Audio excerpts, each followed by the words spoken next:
l'Occident est déjà en guerre, qu'il le veuille ou non. Ce n'est peut-être pas une guerre que nous reconnaissons, mais c'est une guerre, écrit Molly McHugh dans une tribune fascinante sur Politico.eu. Cette guerre cherche, chez nous comme à l'étranger, à éroder nos valeurs, notre démocratie et notre force institutionnelle, à diluer notre capacité à distinguer les faits de la fiction ou le bien moral du mal, et à nous convaincre que nous devons prendre des décisions allant à l'encontre de nos meilleurs intérêts. C'est une guerre de subversion plutôt que de domination. Cette Russie-là n'aspire pas à être comme nous, ou à devenir plus forte que nous. Non, ses dirigeants souhaitent plutôt que l'Occident, et en particulier l'OTAN et les États-Unis deviennent plus faibles et plus divisés, jusqu'à ce que nous soyons aussi brisés qu'ils ont la perception de l'être eux-mêmes. Aucun nouveau départ de la relation entre la Russie et les États-Unis ne peut être couronné de succès, quelle que soit la personnalité qui pourrait l'initier, parce que la Russie de Poutine a besoin que les États-Unis soient son ennemi. Nous ne pouvons faire face à ceci qu'au moyen d'une totale compréhension de la façon dont le Kremlin voit le monde. Tout d'abord, c'est une guerre. Une chose qui doit être gagnée, de façon décisive, pas une chose qui doit être négociée ou marchandée. Tout n'est qu'une seule guerre, l'Ukraine, la Turquie, la Syrie, les États baltes, la Géorgie. C'est ce que Vladislav Surkov, l'éminence grise de Poutine et son chef de la propagande a surnommé « une guerre non linéaire » dans son récit de science-fiction de 2014, Without Sky. Deuxièmement, ce n'est qu'une seule machine de guerre.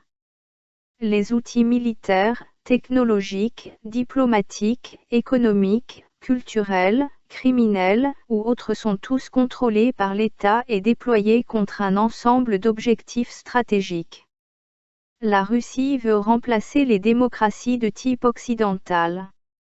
C'est la doctrine Gerasimov, décrite en 2013 par Valery Gerasimov, chef d'état-major des forces russes. La guerre politique vise à atteindre des objectifs politiques spécifiques favorables au Kremlin, on la préfère au conflit physique, parce qu'elle est facile à mener, et peu coûteuse. C'est une erreur de voir cette campagne dans les termes traditionnels des alliances politiques, le but a rarement été d'installer des gouvernements ouvertement pro-russes. Beaucoup plus souvent, il consiste à remplacer des régimes démocratiques de type occidental par des régimes non libéraux, populistes ou nationalistes. Troisièmement, la guerre de propagande ne vise pas à créer une vérité alternative, mais à éroder notre capacité à distinguer la vérité du mensonge. Ce n'est pas une propagande telle que nous la concevons, mais des techniques moins évidentes connues en Russie comme des mesures actives et le contrôle réflexif. Obama est l'outil diplomatique du siècle dernier. De Moscou, Vladimir Poutine s'est emparé de l'élan de ce démantèlement des sous-jacents de l'ordre mondial libéral, les endommageant mortellement dans un laps de temps étonnamment court. Alors qu'il construit patiemment un nouveau système pour remplacer celui que nous connaissons, les tentatives faites par les États-Unis et ses alliés pour réparer les dégâts sont limitées et lents. Même la première semaine de 2017, lorsque Barack Obama a tenté de se confronter à l'ingérence ouverte et sans précédent dans notre processus politique, l'équipe sortante de la Maison-Blanche a réagi à une guerre d'information hybride du XXIe siècle avec un outillage diplomatique du siècle dernier, expulsion des espions, sanctions ciblées et saisie potentielle d'actifs. Trump agit provisoirement comme si l'Occident n'avait plus d'importance. Le nouveau gouvernement, tout en promettant une nouvelle approche, a fait montre d'un manque de vision analogue. Sa tentative promise de nouveau départ des relations avec la Russie est une redite d'une politique qui a totalement échoué au cours des 2 dernières administrations américaines, celles de George W. Bush et d'Obama.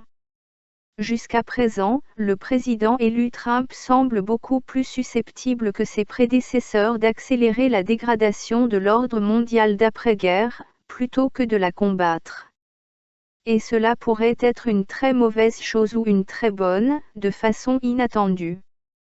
Pour le moment, il a choisi d'agir comme si l'Occident n'avait plus d'importance, et semble aveugle au danger que la Russie de Poutine pose pour la sécurité et la société américaine. La question à laquelle nous avons à répondre est de savoir si Trump aidera le Kremlin avec sa rhétorique anti-mondialiste, anti-OTAN, ou s'il verra clairement la fin de l'ancien ordre mondial, qu'il saisira la nature de la guerre dans laquelle nous nous trouvons, et s'il aura la vision et l'esprit de confrontation pour gagner cette guerre.